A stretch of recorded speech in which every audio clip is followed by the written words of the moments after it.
kind of a weird thing to think about, right? Like death. It's going to happen to all of us. Every single one of us. It's the one thing we all have in common, but we don't really like to talk about it much. Yeah. What if we all got a little more comfortable with the whole thing, though?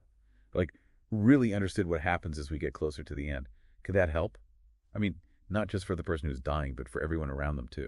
That's such a good question. And yeah, I think getting more familiar with the process could make a huge difference. Our bodies are amazing, you know. They know how to heal, how to grow. And our sources today are saying this. They know how to die, too. There's a pattern, a natural progression of things. Yeah, like it's built in. Yeah. So for this deep dive, we've got some really interesting stuff to work with. We've got Crossing the Creek. That PDF is full of powerful insights. And then we have that audio and video, Dying Patient, to give us a more like firsthand perspective. Oh, and then there's those PDFs too. End-of-life management, IPC, end-of-life signs, and managing wounds in PC. Lots to unpack. There is.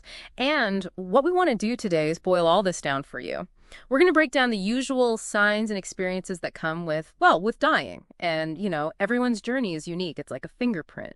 But there are these common themes, this framework almost. And Crossing the Creek puts it really beautifully. They say understanding this can really ease anxiety and help families support their loved ones in the best possible way. Because just like our bodies know how to live, they know how to die. Okay, so let's map out this sequence. When do things actually start to change? Like, are there signs months before the end? Yeah, definitely. Months before, you'll probably see a gradual slowing down of the body, more frailty, a real sense of weakness. Everyday things become harder. And that means needing more help from caregivers. You know, one thing that really struck me in Crossing the Creek was about appetite. There's this story about a woman, and all she ate was a single maraschino cherry every day. Just one. Can you imagine? How can anyone even exist on so little? It's hard to grasp, right? But think of it like this.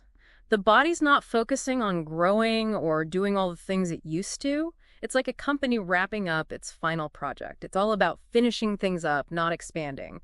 So the energy needs change dramatically. Okay, that makes sense. And then as we get closer, like weeks before, it sounds like things speed up a bit. Yeah, the changes become more noticeable. But in the final days, that's when you see the really specific shifts across different body systems. Let's talk about, like, the basics. What happens with appetite and digestion in those last few days?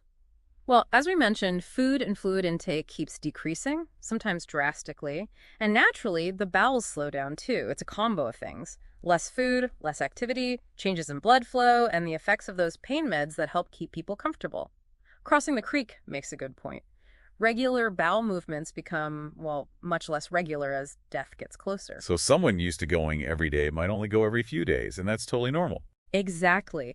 And as death gets very close, bowel function might just stop completely. Crossing the Creek is very clear on this. Trying to force things at that point is pointless, and it can cause real discomfort. The focus needs to be on making the person comfortable. That makes sense. What about circulation? What causes those changes in skin temperature and color we hear about? Okay, so as the body starts to, prioritize, the blood flow becomes centralized. It goes to the vital organs. That means hands and feet often get cold first. And you might see this color change called mottling. It's like, imagine the veins in a leaf. Suddenly they're super visible and a little bluish. It starts in the extremities and can move up the arms and legs. Wow, that's pretty dramatic.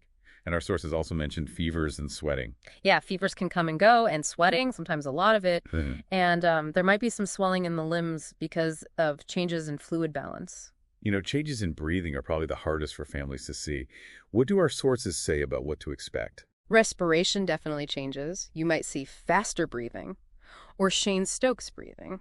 That's when breaths get deeper, then shallower, then there's a pause. And very near the end, there's fish out of water breathing, which is these gasping breaths. Oh, that must be so hard to watch. What's the best way for families to cope? It is tough, but it's important to know those changes are normal. It doesn't always mean the person is suffering, especially if they're not conscious. Just being there, offering comfort and reassurance, that's the most important thing.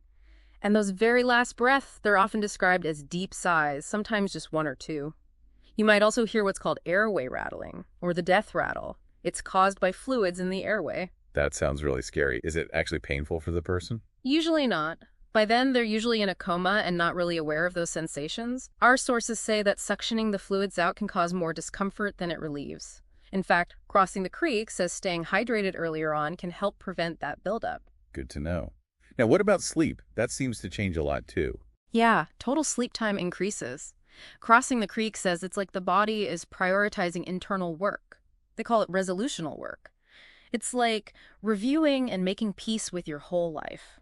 Sleep, even dreams, can help with that because it's like time and space don't matter as much. Old memories and emotions can resurface. So sleep becomes a really important space for this internal work. Yeah, exactly. And that can lead to confusion too. Our sources say it can be from lack of oxygen to the brain because of the changes in circulation. How can we help someone who's confused? Reassurance is key. Talk calmly. Remind them of where they are, what day it is. Even if what they're saying doesn't make sense, just let them talk. Don't correct them. Just being there, being present is really comforting. It's fascinating that crossing the creek connects confusion with this resolutional work too. Like, it could be a way of processing emotions that were buried. Right, like maybe someone never allowed themselves to be vulnerable. Now maybe they cry. Or someone who held in anger, now they express it. It's like the normal filters are gone. And Crossing the Creek says we should be open to the idea that what we see as confusion might actually be a form of symbolic communication. We'll come back to that later. Okay. Pain is obviously a big concern for everyone. What do our sources say about pain at the end of life? It's complicated. Crossing the Creek suggests that pain can actually be a distraction from the fear of dying itself. Like, we know pain, but death is unknown. But poorly managed pain can really get in the way of that resolutional work. So pain management isn't about eliminating all sensation. It's about making sure the person can focus on this internal work and be at peace. Yeah, it's about finding that balance. And people have different tolerances for pain. Some people can handle more and still be present. Others might see pain as a reason to let go. The goal is to manage the pain without making them too foggy from meds. What about the feeling of losing energy? That seems like it just comes with the territory. Absolutely. Crossing the Creek calls it a universal symptom. The body uses so much energy just to function. As things shut down, that energy dissipates. Vitamins, meds, nothing can really replace that. And fear. Everyone must feel some fear, right? Yeah, our sources say everyone feels some fear. It's a natural response to the unknown. Even people who say they're not afraid, their fear might come out in other ways. Crossing the Creek says the best thing is to acknowledge the fear and find support. Don't deny it. Just having loved ones around makes a huge difference. Now, Crossing the Creek also mentions people seeing those who have already passed.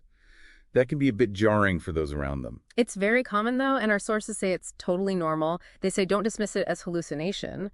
Those visions can be comforting for the dying person, like they're being welcomed or guided. Sometimes people don't talk about it because they're afraid of seeming crazy, so being accepting, that really helps. Right. And finally, there's this idea of symbolic communication. It sounds like people's communication can become more metaphorical as death gets closer. Exactly. As the connection to the physical world fades, language changes too.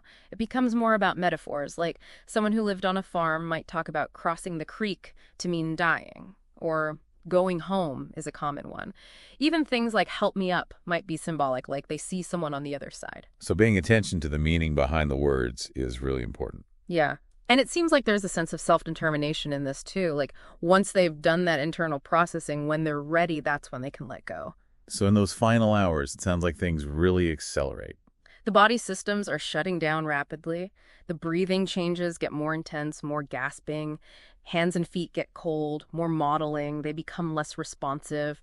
That rattling sound might get louder. They stop eating and drinking completely. And the focus of care becomes just keeping their mouth comfortable. And at the moment of death itself, The heart stops. Breathing stops. Their eyes might be open. You can gently close them. Their jaw might relax. You can use a pillow to support it. And sometimes when you move the body right after death, there might be a sound, like a breath. It's just air escaping the lungs, nothing to be alarmed about. knowing all this must be so helpful for everyone involved. What are some of the most important ways we can support someone through this? The biggest thing is just acknowledging that death is natural. Dying Patient really emphasizes this. It's a part of life. Helping families understand that can ease so much fear. And comfort care isn't passive. It's a very active and important form of care. Totally. In Dying Patient, they say providing comfort is the everything. So that includes pressure care. You want to prevent bed sores, so repositioning every few hours is key unless it causes too much pain in those very last hours. Keeping skin clean and dry, gentle massage, special mattresses, all of that helps.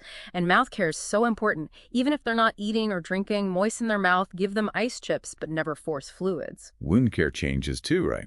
The focus shifts. It's less about healing the wound and more about managing symptoms. Pain, odor, discharge. Healing might not be possible anymore, but you still want to relieve pressure on sores. Manage pain before you move them. And it's important for families to know that skin can break down really easily at the end, even with good care. It's part of the process. And medication, how does that change? As swallowing gets harder, you usually start reducing meds. Focus on the essentials, the ones that manage symptoms. And you might switch to non-oral routes, like injections under the skin. Sometimes families can even be taught to do that. Managing pain, restlessness, nausea, breathing difficulties, all of that is really important for comfort. And of course, emotional and psychological support is so crucial. Yeah, absolutely. Acknowledge all the emotions. Everyone's feelings are valid. Create a safe space for people to express themselves. Offer physical comfort, like hugs. Include kids in the conversations in an age-appropriate way so they understand what's happening. And help families understand that some unusual behavior might be normal. It could be part of that internal work or that symbolic communication. Be open about the practical stuff, too. Talk about who to call, what to do after death, explain what physical changes to expect. All of that can make a huge difference. So as we wrap up, what are the biggest things you want our listeners to remember? Dying is a process. It's not random. There are recognizable signs. Understanding that can reduce fear and anxiety for everyone. And comfort care is everything. Emotional and physical comfort. That's the most important thing you can offer. That's so reassuring to hear. It leaves me thinking about this. By learning about death, about letting go, can we also learn to appreciate life more?